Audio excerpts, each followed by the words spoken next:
na hora da gente ter um debate mais sério, menos preconceituoso, menos ideológico sobre isso. E o que você falou no início, nós precisamos ter um ajuste fiscal. Evidente, nós não podemos... A taxa nossa a trajetória prevista é explosiva do ponto de vista da dívida pública. Então, precisa ser feito alguma coisa. Mas como? Essa é a questão. Não pode ser feito de uma hora para outra. Não pode ser feito simplesmente cortando o gasto. Tem que ser usar a criatividade e a imaginação. Também, sabe, senão a gente vai fazer o quê? Vai cortar gasto, vai penalizar de novo os mais pobres. O ministro da Fazenda, Fernando Haddad, ele andou aparecendo bem na mídia, fez uma coletiva ontem, porque ele participou desse processo que é estratégico, é muito, muito importante para a economia brasileira, que é a questão dos combustíveis, né? A decisão lá do Lula e dele, do Haddad, foi foi chegar ao meio termo, né? O governo entendia que era preciso voltar voltar a tributar pelo menos a gasolina, uma questão orçamentária, uma questão fiscal, que o Bolsonaro ele isentou os impostos por uma medida eleitoreira em 2022, né, causando um rombo nos estados e municípios, né, que isso ainda vamos ter que ver isso aí. Os estados estão quebrados por causa disso, porque a receita advinda dos combustíveis é muito importante para os estados, municípios, e também federal, também causando um rombo, né? É politicamente muito delicado isso. O Lula e o Haddad chegaram ao meio termo, né, vão voltar a tributar em parte. A Petrobras vai absorver uma parte aí, já reduziu os preços, repassado de refinarias. O Haddad propôs tributação da exportação de óleo cru, né? É uma proposta ainda, vamos ver se avança isso. Eu acho particularmente uma ótima ideia. Também propôs a tributação de apostas online, mas isso é outra história. Ele fez essa coletiva aí, eu não assisti. Eu vou botar só um trechinho, só para a gente sentir o clima, a gente assiste aqui junto, aí depois a gente comenta. Coloca aí, por favor, Gui, para sentir o clima. Que nós estamos tratando. Eu queria situar vocês, primeiro, em relação ao que interessa dizer ao país. Nós estamos, desde o começo do ano, na verdade, desde antes...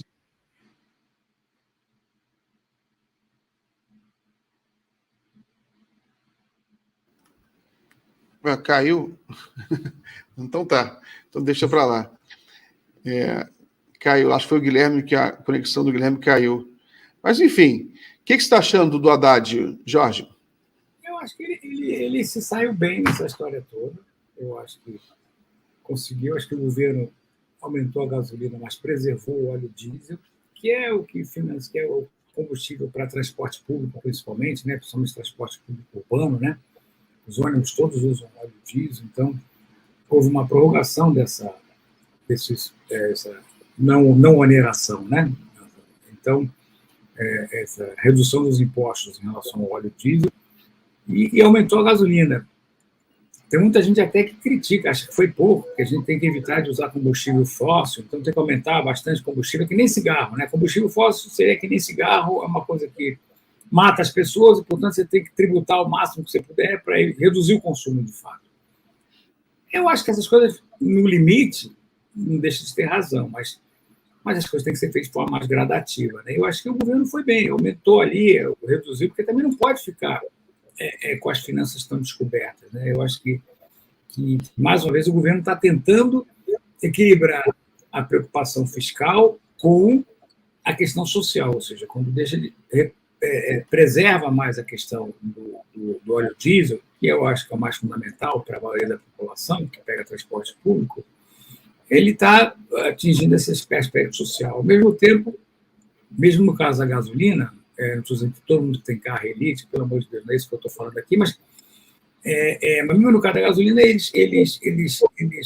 as propostas que foram de reduzir o preço do combustível, da própria Petrobras, que você falou, e a questão das propostas de aumentar a arrecadação através de taxas, principalmente de exportação de óleo cru, eu também acho que a aposta aí parece um pouco de jabuti, né? A aposta online parece um negócio meio jabuti, porque não tem nada a ver com o tema, né? Mas eu acho que numa reforma tributária, numa proposta de equilíbrio fiscal, Não vejo por que discutir também taxar a aposta online. Não acho nenhum problema quanto a isso. Mas eu acho que então, o governo está tentando se equilibrar. Eu acho que ele está sendo muito cobrado pelo chamado mercado, né? Essa coisa aí, que o Lula brigou com esse pessoal o mês passado, né? Lembra a coisa das taxas de juros do Banco Central? Que o presidente está coberto de razão, eu acho. Acho que ele simplesmente perguntou por que a taxa do Brasil é tão alta, por que é muito alta, né? E ninguém sabe responder. A ideia de que tem um modelo que produza uma taxa de 13,75, tão absurdamente diferente da que existe no resto do mundo, não existe. Então, o presidente Lula, com muita razão, está perguntando, peraí, um ponto a mais, um ponto a menos faz uma bruta diferença para todo mundo, né? Então, eu acho que esse é um conjunto de situações.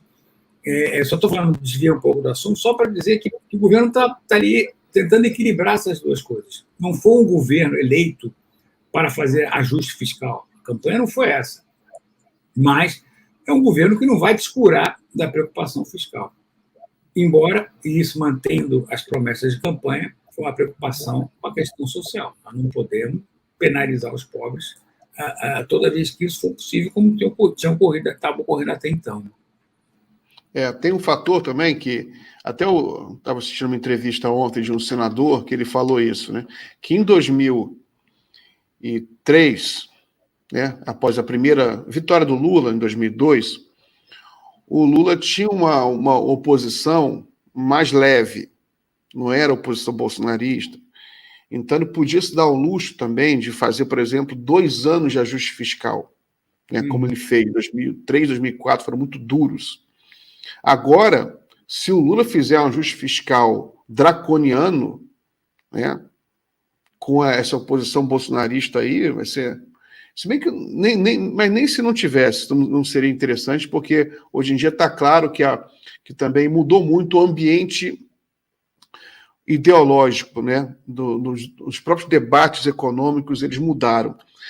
Não sei se eu até lembrei aqui do nosso amigo Vanderlei Guilherme Santos, professor Vanderlei Guilherme Santos, porque o Vanderlei foi o primeiro que falou na importância de se ouvir o André Lara Rezende. Eu lembro que fui na casa dele, poucas semanas antes dele falecer, e eu fiz uma entrevista com ele. A manchete da entrevista era assim: a esquerda tem que ouvir André Lara Rezende, né? Aí fico satisfeito que a esquerda ouviu hoje André Lara Rezende. Ele é conselheiro do BNDES, é um dos caras mais ouvidos pelo governo. Ele lançou recentemente um livro chamado Camisa de Força Ideológica, que eu li agora, um livrinho pequeno, acabou de lançar, em que ele fala que o juro alto aumenta a inflação. Ele fala isso, né? E dá as razões, aumenta a inflação. O juro, essa fórmula já está passada. O juro alto só reduz a inflação quando você tem uma inflação de demanda muito pesada, uma inflação de demanda, né? Que não é o caso do Brasil e é raramente o caso, né? E olhe lá, e mesmo assim também não se usa mais, não é a fórmula usada. O juro é um instrumento mais importante de política macroeconômica, porque é o custo do dinheiro, né? Ele enfatiza isso. Então, o juro tem que ser sempre mais baixo do que o crescimento da economia. Se o juro for maior do que o crescimento do PIB, a dívida explode, vira uma bola de neve, é muito perigoso. Matemática básica, né? Espero que a mensagem do André Lara Rezende chegue a mais pessoas, né?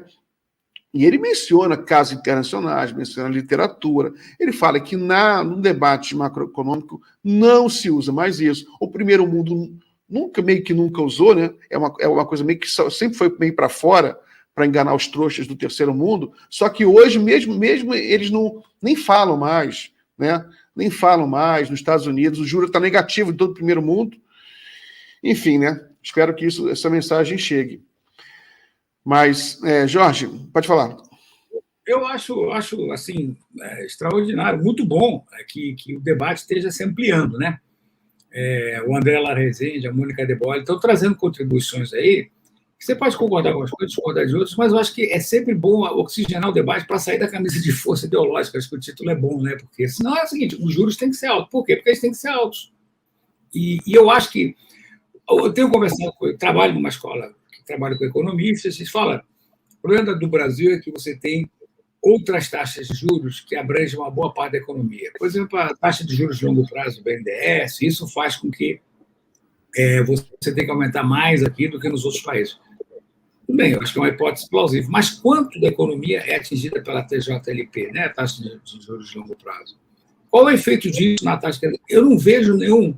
Esse pessoal todo, na verdade, nós estamos falando de política, Miguel, porque esse pessoal tenta se vestir de uma coisa que é um modelo que dá uma previsão perfeita, que dá uma taxa de juros que o Banco Central simplesmente bota para rodar o modelo, é tudo automático, não precisava nem de direção de Banco Central nem nada, bota para rodar o modelinho, cospe uma taxa de juros ali e que ninguém discute. Não é bem assim.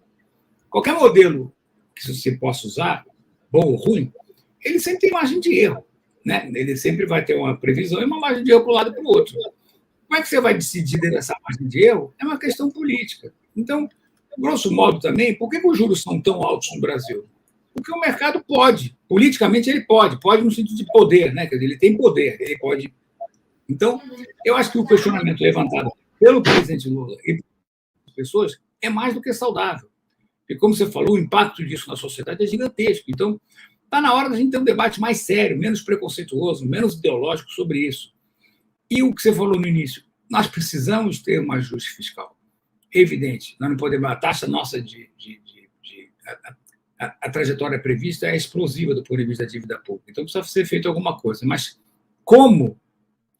Essa é a questão. Não pode ser feito de uma hora para outra. Não pode ser feito simplesmente cortando o gasto. Tem que ser usar a criatividade e a imaginação. Também, sabe, senão a gente vai fazer o quê? Vai cortar gasto, vai penalizar de novo os mais pobres. E é muito engraçado, né? Porque quando você vai. A taxa de juros não afeta a dívida pública, ou seja, porque a taxa de juros ela não tem problema na dívida pública, né? Mas os gastos mais pobres têm. Mesmo essa questão agora da oneração do combustível, claro que foi uma medida eleitoreira do Bolsonaro, assim por diante, tá, mas inegavelmente, mas de fato, uma medida eleitoreira porque se achava que tinha impacto eleitoral, ou seja, ia beneficiar uma boa parte do eleitorado que, portanto, supostamente iria votar no Bolsonaro, ter mais incentivos para votar no Bolsonaro por causa disso. Mas a discussão é totalmente diferente. Os juros podem subir. A consequência disso para a dívida pública, ninguém está preocupado com isso. Agora, qualquer outra coisa que o governo vai gastar e que vai fazer uma obra, vá fazer Minha Casa Minha Vida, vá fazer o negócio do Bolsa Família, que sempre está em discussão, qualquer coisa aí afeta a dívida pública. Eu acho que a gente tem que despir um pouquinho das camisas de força ideológica, sentar e ver, olha, que país a gente quer, essa desigualdade não dá mais também, a trajetória é explosiva, se a dívida pública é explosiva, a trajetória dela, a nossa trajetória de desigualdade é explosiva, o país não aguenta mais esse tipo de coisa. Então, está na hora de sentar, baixar a bola e ver o que a gente pode fazer em conjunto. Eu acho que, nesse sentido, eu espero que o presidente Lula, e ele tem capacidade plena para fazer isso, consiga armar essa negociação com esses vários interesses envolvidos.